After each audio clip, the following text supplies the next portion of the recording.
Oke, kembali lagi di So Jadi Pandit. Gue mau bahas preview Champions League. Ada dua pertandingan, gue langsung bahas aja ke City, Real Madrid. Real Madrid dan juga City ini sama-sama berada di peringkat satu La Liga dan juga EPL.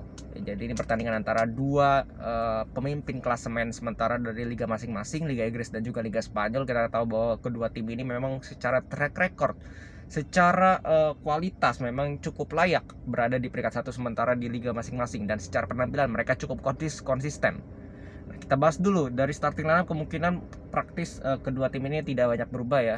Real Madrid kemungkinan kalau kalau gue sih lebih baik main biasa aja dengan 4-3-3 dengan dua winger, tetapi mungkin Ancelotti ini bisa aja bermainkan seperti leg pertama lawan Chelsea, leg kedua lawan Chelsea, dan pada saat lawan Sevilla, yaitu Valverde itu main di sayap kanan.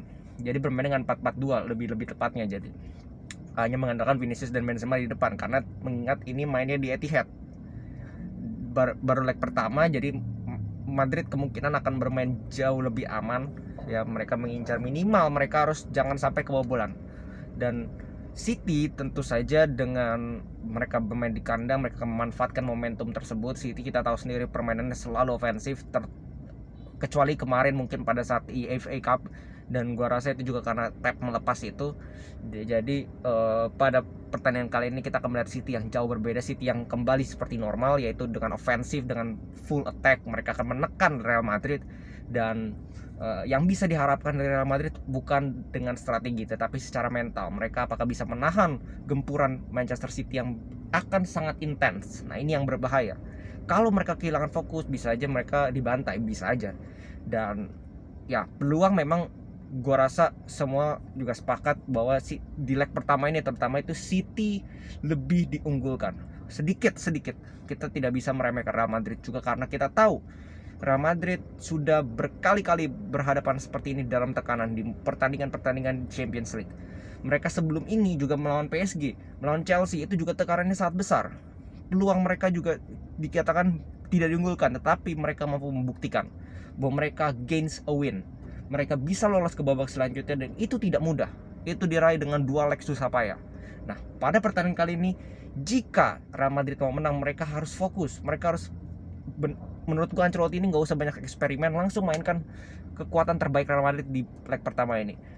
At least nih gue bilang, kalau Real Madrid bisa imbang atau bahkan kalah pun, selisih 1 gol, menurut gue masih ada peluang untuk Real Madrid. Tapi kalau sampai 2 gol, ya susah juga di Bernabeu untuk membuat kejutan pada saat melawan Manchester City. Tapi kita lihat kembali lagi, dan gue sih berharap jangan sampai Real Madrid yang menang di pertandingan kali ini, karena kita tahu sendiri kalau Real Madrid menang di Bernabeu nanti, mereka akan main aman lagi. Jadi mereka tidak akan keluar sebagai Real Madrid yang kita kenal ofensif dengan dua winger, tapi mereka akan lebih defensif lagi. Nah, itu yang gue juga sebagai fans Madrid tidak mengharapkan itu. Gue mengharapkan pertandingan yang seru di dua leg. Jadi gue harapkan dua-duanya ini menyerang di kedua pertandingan, bukan hanya di satu leg. Nah, ini yang gue harapkan nanti malam. Tentu saja pertandingan yang seru, bukan pertandingan yang satu ofensif satu defensif seperti pada saat leg pertama Real Madrid melawan PSG. Real Madrid di situ sangat defensif dan itu boring match. Nah, ini yang menjadi PR dari Ancelotti. Apakah dia bisa untuk menurunkan ketakutannya itu? Menurut gua tidak percaya diri bahwa kalau lu main dengan ofensif pun lu bisa menang. Kalau lawan City lu bisa nahan City, kenapa lu main dengan hati-hati dengan ya pada saat melawan Chelsea dan juga PSG gitu. Buktinya pada saat dimasukkan Rodrigo main dengan 4-3-3 biasa, mereka justru lebih bagus. Mereka bisa mencetak gol, mereka bisa comeback. Nah, kenapa lu tidak coba itu sejak awal melawan City? Setidaknya mereka harus kill the game di pertandingan kali ini, di leg pertama ini. Kalau itu bisa terjadi di Bernabeu, mereka akan lebih tenang, lebih bisa mengatur ritme lagi, karena pemain Madrid ini diisi oleh pemain yang berpengalaman sekali. Modric, Kroos, Casemiro, Benzema, Carvajal, itu pemain yang sangat berpengalaman. Alaba. Jadi mereka bisa lebih mengontrol lah secara mental dan emosi. Nah, yang menjadi permasalahan dan menjadi keunggulan untuk Real Madrid adalah di Liga, Real Madrid ini sudah sangat aman. Mereka cuma butuh 1 poin lawan Espanyol nanti pekan depan untuk memastikan gelar juara. Sedangkan City harus fokus tetap di sisa pertandingan Liga, karena mereka dikuntil oleh Liverpool. dengan hanya selisih 1 poin. Nah ini yang menjadi PR. Dan juga apakah City bisa membagi fokus mereka, dan menurutku bisa-bisa aja karena kualitas cadangan City pun juga luar biasa, kedalaman skuadnya luar biasa. Tetapi ini yang menjadi keuntungan bagi Real Madrid bahwa mereka hanya fokus di satu liga, dan menurut gue Ancelotti ini memang lebih fokus di Champions League untuk saat ini, karena di liga mereka cuma butuh 1 poin dari 5 laga. Exactly, sangat mustahil untuk melepas itu. Jadi mereka akan lebih fokus di sini, menurunkan pemain-pemain terbaiknya dengan kondisi yang fit. Memang Alaba kalau nggak salah diragukan, tapi ya Casemiro juga diragukan, tapi pelapisnya pun menurut gua oke lah. Walaupun Nacho ya, come on, masih sangat jauh lah di bawah Alaba. Cuman ya mau gimana lagi, kalau Alaba cedera ya masa dipaksain. Casemiro masih ada Camavinga atau mainin Valverde di tengah. Valverde, Casemiro, Valverde, Kroos, Modric, itu menurut gue gelandang yang luar biasa, menurut gue komposisi yang luar biasa. Ada pemain yang bisa ofensif dengan pergerakan, 2 pemain, dan Kroos sebagai DM. Di depan menurut gue Rodrigo, Benzema, dan juga Vinicius. Untuk seperti kita tahu di pertemuan terakhir juga mereka berdua ini, Rodrigo ini memberikan assist kepada Benzema. Memang pada saat itu Real Madrid kalah, tapi kita juga nggak bisa bilang bahwa Real Madrid waktu itu kalah strategi. Enggak, murni gol-gol dari City pun itu blunder dari Varane 2 leg. Satunya memang, 1 leg itu juga ada blunder dari Sergio Ramos, kartu merah, penalti.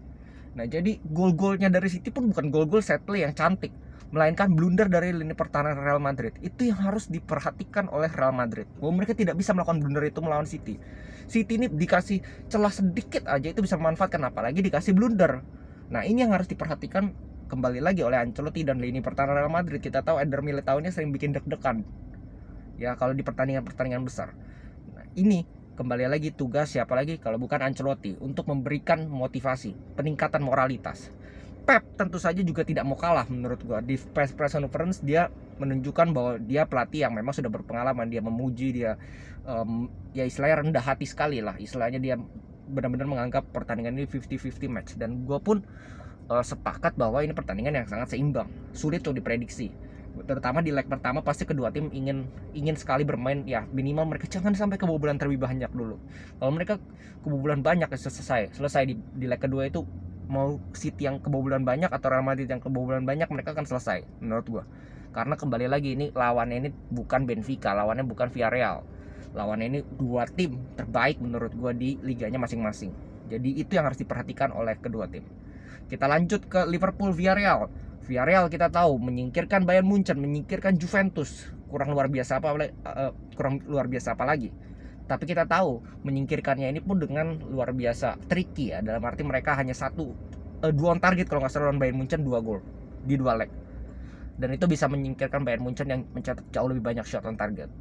Nah ini yang harus diperhatikan oleh Klopp, bahwa mereka tidak bisa meremehkan Villarreal. Mereka harus kill the game di Anfield.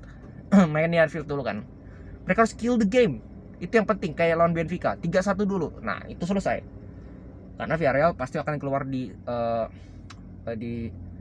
Villarreal ya, dapat space lebih banyak Liverpool. Dan kita seperti yang tadi gue bilang, Liverpool pun harus keep it up di Premier League sama dengan City, bahwa mereka harus fokusnya terbagi menjadi 2. Villarreal sama juga menurut gue fokusnya, mereka harus incar 4 besar untuk bisa tetap di Champions League. Soalnya mereka peringkat 6 kalau nggak peringkat 7 kalau nggak salah. Nah ini yang menurut gue pertandingan yang memang di atas kertas jauh ya secara kualitas, tetapi gue pun tidak melihat Liverpool akan sangat 4-0, 5-0, enggak menurut gue. Ini pun kalau Liverpool menang di Anfield mungkin selisih 1-2 gol, karena Villarreal ini kembali lagi tidak merupakan tim yang mudah dikalahkan. Mereka alot sekali, apalagi kalau mereka udah unggul, mereka biasanya justru melakukan delay, melakukan possession ball yang cukup bagus sebenarnya dilakukan oleh Unai Emery.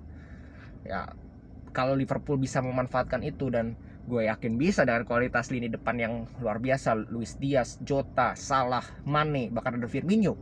Menurut gue dengan kualitas pemain lini depan Liverpool, memang kemarin kita lihat pada saat lawan Everton pun mereka kesulitan untuk mencetak gol, tetapi akhirnya mereka menang. Inilah yang terjadi kepada tim-tim besar, bahwa ya sometimes mereka bermain buruk tapi mereka tetap menang. Beda dengan tim yang mungkin mediocre atau tim yang hanya sekedar bagus. Dalam arti kalau mereka main bagus luar biasa, mereka bisa mengalahkan siapapun, tapi kalau mereka main jelek, mereka akan dibantai.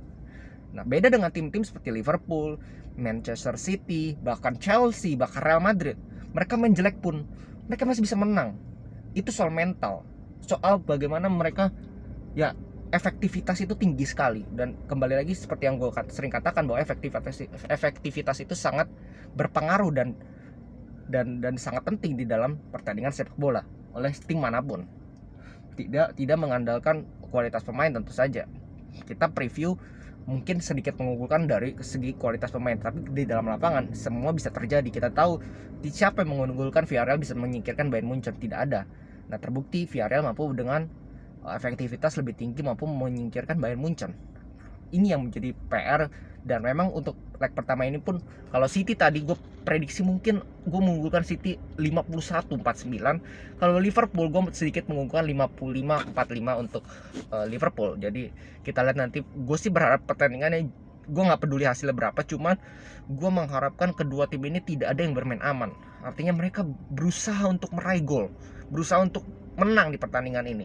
Ya, jadi jangan sampai ada yang membuat defensif, karena ini udah semifinal ini harusnya kualitas penampilannya semakin meningkat. Oke, segitu dulu preview dari gua. Salam sepak bola.